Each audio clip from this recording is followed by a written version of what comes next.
So I am here with Navid Khavari, and you are the narrative director on Star Wars Outlaws. I have a couple questions for you. I have a statement, first of all, which is, did anybody ever tell you that your profile picture that you had up on the board there is mildly George Clooney? Have you heard this before? I've heard that.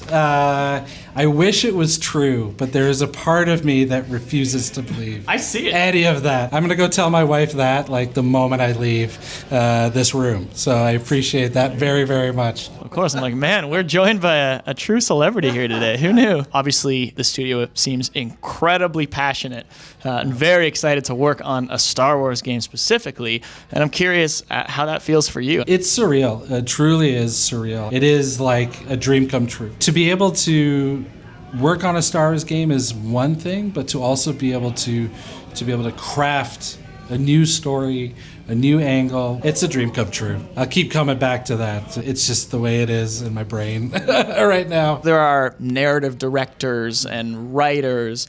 For the people at home, not entirely me. What is the difference, and how do those people interact as a team? Narrative director is the equivalent of a showrunner on a TV show. I'm there really to set the vision of the story. You know, what is the context? Who are sort of the key characters? What are the themes that we're trying to hit? Whether it's reviewing folks' work or writing scenes wholesale, writing VO wholesale, it covers a wide spectrum. To then moving into whether it's performance capture or doing recordings, to being sort of a little bit of a oracle for all the teams. So what is a day in the life of a narrative director? To me, because it's a fascinating role. Okay, let's start with what kind of toothpaste do you use? Yeah, Colgate. I'm nervous. No, because I think it's an interesting thing, way to present that question of what you do. People can see this from an outside view, right? And you see a thing happens, right? Oh, writers, I sit on a computer and I write all day, but it's like it's clearly more complex than that. So I'd say, on an average day, and the spark notes of it. The first thing is often making sure that you're checking in with the other teams. They have questions of like, okay, does this look make sense? How do we add some? I have this idea for the blaster. Can we tie that into the backstory? So there's a lot of conversations just with different departments, other directors, other leads, to make sure they feel supported and that they understand the story that we're trying to tell. So that's kind of one half, I think, of the day. The second part would really be the writers' rooms. Running those rooms has been something I've done on previous projects that I brought to this one. Is some of the most satisfying moments I can imagine. You can imagine. And so that's workshopping with the team. And the thing is, we kept it going through the whole production. There was no end to the writers' room because we were constantly having bios, characters, quests sort of coming in and out. And that was really unique and a lot of fun. And so, whether we're playing out the roles ourselves or debating one line of a script if it fits the character voice, it's all super fun. And then the third part of the day is just finding time to write, finding time to review, finding time to just like go through scripts, write scenes myself just to make sure that we're nailing the tone and the vision that we set out for you. So Colgate. Colgate is the secret. The first sponsorship for Colgate. Have any other team members ever made a comment or a decision or had feedback that really affected a way you thought about something, and when you went back in and said, you know what? You're right. I do think we have to change this thing. Oh, that's a great question. I often go back to the first days on set with Umberly and the cast, and we came in there really confident with our scripts and our scenes, and like we'd figured this character out. But then hearing her voice and seeing that she was comfortable with the dialogue and everything, like she could work through it, but then starting to peel away as we were working through the shoot of like, maybe we don't need that joke. Maybe we, the humor, it feels like it needs to come from the context as opposed to her giving it. that was the biggest thing. That was like a light bulb moment where we went back and said, okay, we need to think about this, how we're approaching this character. But I've had suggestions that run the gamut, whether it's folks from QC who'll just poke me on Teams and say, hey, I noticed this thing.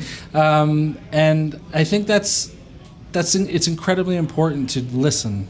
And that is one of the things I've always tried to stick to, and that I think our team has always had in the back of their heads of like, it doesn't matter what department you're from, whether it's level design, art, everyone understands story. You know, we are all educated, I think, at this point to know whether a story is clicking or not.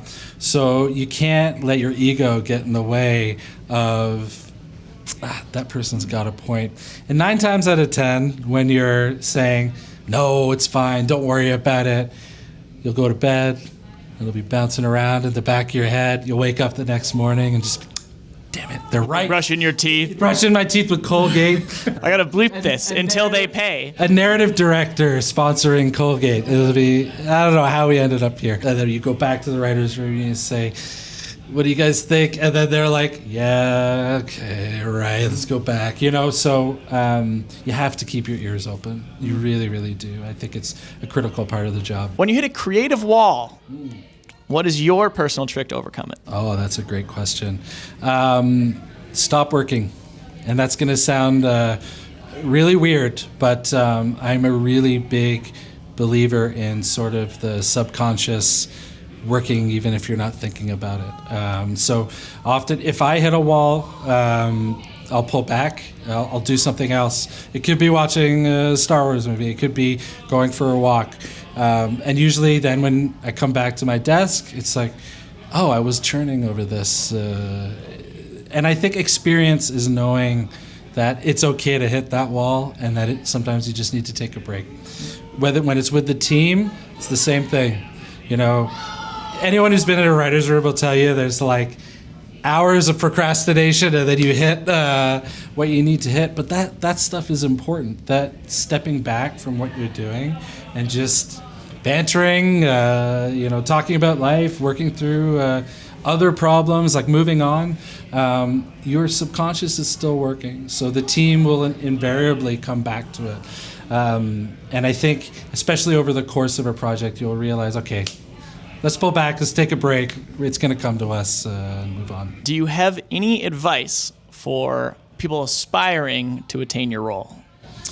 Absolutely. I think the best advice I ever got about, starting to write in games is just to, and even to move on to a director position, is to get close to it. The beautiful thing about games is folks can come from literally anywhere. I was pretending I was a comic book writer and was trying to make that a go, and then I landed into a games job that I didn't even know could be a job. But I've had folks come from, again, like QC. They were just testing the game day in, day out, and then got interested in narrative design, and then moved into the narrative design role, and then are now moving into leads, maybe a director someday. So I think it's really about getting close to it if you're interested. And also, whether you have the job or not, trying to make something. It could be a twine game. It could be, a card game. It could be anything that is interactive storytelling, so that when you are maybe doing an interview, maybe meeting with others, you have something to show that relates to the job you're applying for. So that's what I would say is get close to it, and even if it's on your own or with 2 friends, just try and make something. Cool. Well, thank you so much. I really appreciate it. Yeah, I'm going to get back to playing. I'm in Sabac right now. I'm going to, I half understand it. Pause it. And then, I'm currently paused. I'm on round 3, round 1. So 1 so far. Round 2, I'm like, I actually don't know where I'm at in round 2. We'll see. Well, thanks again so much. Really appreciate it. Pleasure. Thank you. I don't know how I got to Colgate. I'm so sorry. No, I'm very happy about it.